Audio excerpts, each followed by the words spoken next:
Vous ne l'avez jamais entendu. Le témoignage de Nadia, qui a appelé hier RTL et qui a témoigné lors des auditeurs ont la parole sur le viol qu'elle a subi, viol d'un prêtre. C'est une dame qui a 65 ans, qui n'avait jamais parlé. N'avait jamais parlé. Elle a 65 ans, ça s'est passé il y a plus de 50 ans, elle avait 11 ans. Elle a parlé sans discontinuer sur l'antenne 6 minutes durant, ce que je n'avais jamais vu. Tout est sorti d'un coup.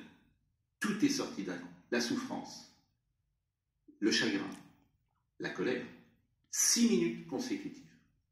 Ce témoignage, tous ceux qui l'ont écouté ont été bouleversés et Monseigneur Boulin-Beaufort d'ailleurs a réagi ce matin sur RTL. Je vous propose d'écouter 3 passages.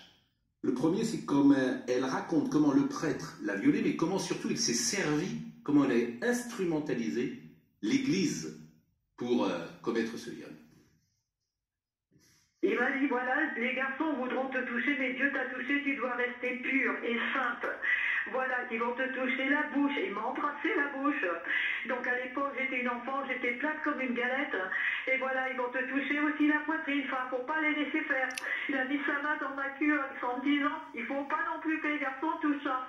Mais moi, je vais t'aider pour que le Saint-Esprit puisse te protéger. Et je vais te donner, pénétrer le Saint-Esprit par ton corps. Et il m'a basculé sur le banc qui était devant la statue de Saint-Joseph. Et il a défait ma culotte et il s'est mis à genoux et il m'a pénétré. Il m'a mis la main sur la bouche et après il s'est rhabillé et il m'a dit qu'il fallait que je dise rien à personne ni à mes parents parce que sinon Dieu et Jésus tueraient mes parents et toute ma famille.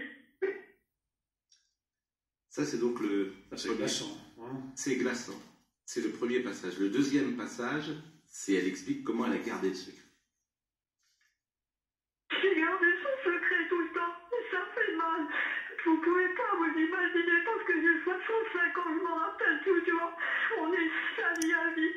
Mais j'ai toujours ça dans la tête et mon père me disait toujours, je ne veux pas qu'un de mes gosses se retrouve tout seul avec le curé parce que sinon il me fait une chasse et près. Et si jamais l'un de mes gosses, et surtout s'il a touché une de mes gamines, mon fusil, j'y tirais de 2 cartouches dans la gueule. Et je ne sais pas si mon père n'avait pas été violé aussi par ces gens-là parce qu'il les craignait comme tout, il les détestait. Alors elle raconte que depuis, elle n'a jamais pu avoir une vie intime personnelle. Elle n'a pas voulu se faire aider, elle n'est jamais allée voir un psy ou une personne et elle a traversé une vie professionnelle d'ailleurs plutôt réussie. Elle était ingénieure dans l'aéronautique. Mais ce qui est frappant, c'est combien elle a 11 ans dans ce témoignage, combien la mémoire traumatique dont on parle parfois, elle a 11 ans. Donc elle n'a pas réussi évidemment à passer à autre chose si j'ose dire.